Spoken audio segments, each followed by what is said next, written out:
Sun Tzu once said, "There is no greater danger than underestimating your opponent." On the 3rd of October 1993, the United States launched a joint mission with the United Nations to capture two top lieutenants of warlord Muhammad Farah Aidid of Somalia. The mission was part of a wider operation known as Operation Gothic Serpent, whose primary aim was to capture Farah Aidid for the murder of US and UN peacekeepers as well as journalists. The consequences of this snatch and grab mission led to the events known today as the Battle of Mogadishu, or the Black Hawk Down incident that left thousands dead and the US Army terribly humiliated. The plan was to surround a white-story house in the capital, Mogadishu, where leaders of Farah Aidid's clan, the Habakidir, were gathering. In the plan, rangers would be dropped off by helicopters known as Black Hawks, lower themselves on ropes and surround the building. A ground convoy of trucks and Humvees would wait outside the gate to carry away the troops and their prisoners. Altogether, the operation would involve 19 aircraft, 12 vehicles, and around 160 troops, lasting not longer than 30 minutes. So they thought. To understand the entire event on how a simple mission, according to the Americans, turned into one of the biggest disasters in the US military history, we need to look back before 1993. In 1991, Somali dictator Muhammad Siad Barre was overthrown in a military coup staged by a coalition of opposition warlords. Two of the most powerful warlords were Ali Mahdi Muhammad and Muhammad Farah Aidid. After Siad Barre was gone, it created a power vacuum that the warlords began fighting amongst themselves to fill. The ongoing conflict led to the destruction of the country's agriculture and consequently leading to nationwide famine that killed hundreds of thousands of people and led to the United States and the UN intervention. At the time, in America, the outgoing president, George H.W. Bush, launched Operation Provide Relief on request by the UN. He sent 25,000 troops to protect aid workers and create a safe passage for food relief and medical supplies that had been blocked by the warlords. As for the UN, they worked towards securing national reconciliation to create a democratic state of Somalia. So on the 15th of March 1993, 15 Somali parties signed a peace agreement in Addis Ababa, Ethiopia, to restore peace and democracy. However, later in May 1993, it became clear that Muhammad Farah Aidid's faction was not playing ball in the agreement's implementation. So on the 5th of June 1993, the UN sent a team of Pakistani troops to inspect an arms cache located at Radio Mogadishu. The radio was important to Farah Aidid as it served as a command center and also used for anti-UN propaganda. So out of fear that the UN wanted to shut down the radio, he ended up attacking the troops, leaving 24 Pakistan troops dead and 57 wounded.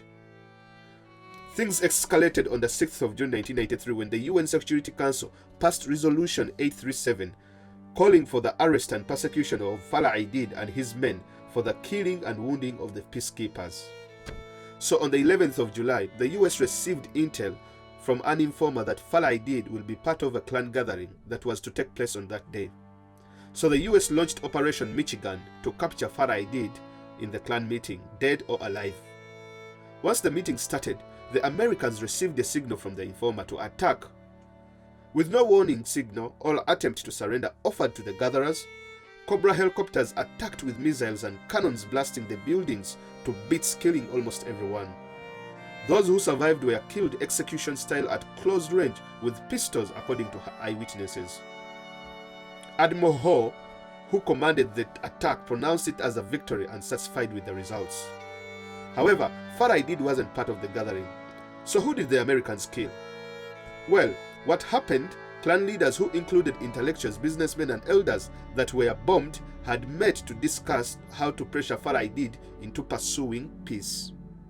All they got was a blizzard of missiles, bullets and cannons, leaving 54 innocent people murdered and 200 wounded, according to the Red Cross. However, the Somalis claimed 74 deaths and listed each and every single one of them. Among the killed was a 90-year-old supreme leader of the Habagidel clan, Sheikh Haji Muhammad Iman Aden. When 4 Western journalists came to cover the story, they were beaten to death by an angry mob. The Somalis, this came to be known as Bloody Monday, and the UN headquarters became known as the Camp of Murderers. Human Rights Watch said the events on Bloody Monday resembled a mass murder. After the massacre, clan members took up arms to follow Farah Aidid, creating a larger enemy for the US forces during the Battle of Mogadishu. On the 8th of August 1993, Farah Aidid's militia detonated a remote-controlled bomb against a US military vehicle, killing 4 soldiers.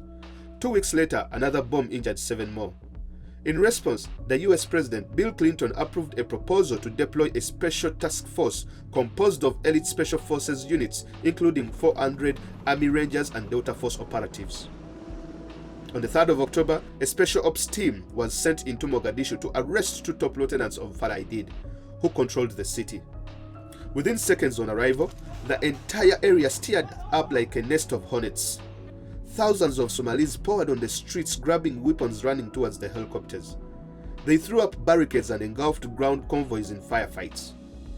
Then one of the soldiers exiting the helicopter missed the rope and fell 70 feet to the street below, sustaining severe injuries, but would later recover. The snatch squads managed to round up the 24 Somalis, including Farah Aidid's close associates. About 40 minutes into the mission, one of the Black Hawk helicopters circling overhead was hit by a rocket-propelled grenade, spun out of control and crashed. Then a second was shot, and 2 more were badly damaged and limped back to safety. Mike Durant, who was piloting the second Black Hawk when it took a hit from the grenade, was lucky to be taken captive. Men who were sent in to secure the crash sites and get the soldiers out got cornered and pinned down in barricades and a blizzard of gunfire, leaving nearly 100 soldiers wounded, dying, stranded, and surrounded by gunmen and low on ammunition. The mission that was meant to last 30 minutes lasted 15 hours, leaving 18 soldiers dead and 73 seriously wounded, before they managed to escape. While leaving, a group of Rangers and Delta operatives realized that there was no room in the vehicles for them. This forced them to depart the city on foot for a mile, and this came to be commonly known as the Mogadishu Mile. 2 battered corpses of dead soldiers were dragged as trophies through the streets by angry mobs. The sight of dead US soldiers being dragged through the streets of Mogadishu was a turning point in one of the US's most high-profile interventions in Africa. The images were broadcasted around the world and outraged many Americans.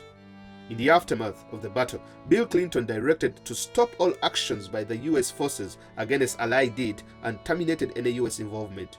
By March 31, 1994, all American soldiers had been withdrawn, and once they left, other governments lost interest and decided to pull out.